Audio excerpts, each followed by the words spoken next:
रामराम मंडळी. आजचा विषय जरा गंभीर आहे आणि थेट तुमच्या ताटाशी जोडलेला आहे. तुम्ही कधी विचार केलाय का, की हॉटेलमध्ये पापलेट फ्रायची ऑर्डर दिल्यावर आता वेटर तुमच्याकडे बघून असा हसतो, जसं की तुम्ही सोन्याच्या बिस्किटांची मागणी केली.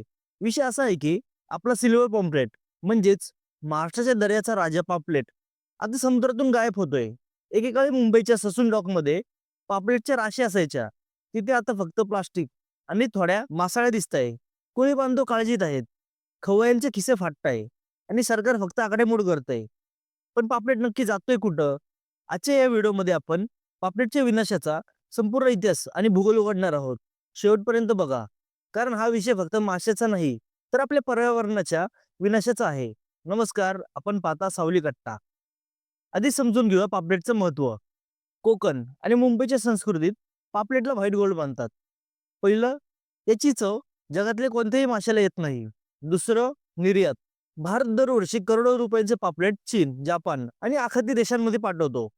तिसरं, अर्थव्यवस्था. पालघर, वसई आणि रत्नागिरीच्या हजारो कुटुंबांची चूल एका माशावर अवलंबून आहे. पण सेंट्रल मरीन फिशरीज रिसर्च इन्स्टिट्यूटच्या ताज्या आकड्यांनुसार गेल्या 20 वर्षात पापलेटच्या उत्पादनात 50% पेक्षा जास्त घट झाली आहे. विचार करा, जर हे असं चालत राहिलं तर पुढच्या 10 वर्षात पापलेट फक्त म्युझियममध्ये दिसेल.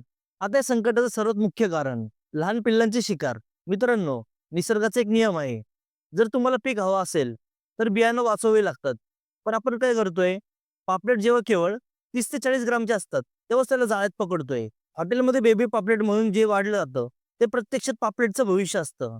जर त्याला समुद्रात राहून दिलं असतं, तर ते 500 ग्रामचं झालं असतं आणि हजारो अंडी घातली असती. आपण सोन्याचं अंडे देणारी कोंबडी कापून खातोय. जाळीचा आकार इतका लहान झालाय, की पापलेटच्या पिल्लांना पळून जायला जागाच उरत नाही. आता इथे एंट्री होते विज्ञानाच्या चुकीच्या वापराची. पहिली, बुल ट्रॉलिंग. 2 बोटींच्या मध्ये एक जाळं बांधून समुद्राचा तळ ओरबळून काढला जातो. त्यात पापलेटची अंडी आणि प्रजनन केंद्र संपूर्ण उद्ध्वस्त होत आहे. दुसरं, एलईडी फिशिंग. खोल समुद्रात हाय व्होल्टेजचे दिवे सोडले जातात.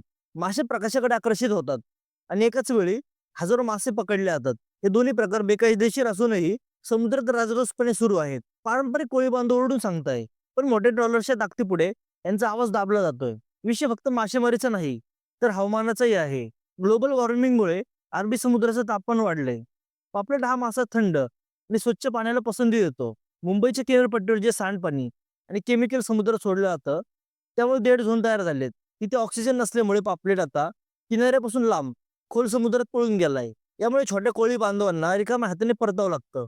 गंमत बघा ना, महाराष्ट्रात पापलेट कमी झालं की आपण गुजरातकडून आयात करतो. पण तिथे तीच परिस्थिती आहे. पाकिस्तानच्या जलसीमेवर पापलेट मोठ्या प्रमाणावर मिळतात. कारण तिथल्या पाण्यात अजून तितकं प्रदूषण झालेलं नाही. त्यामुळे आपले कोळी जीव धोक्यात घालून तिकडे जातात आणि पकडले जातात.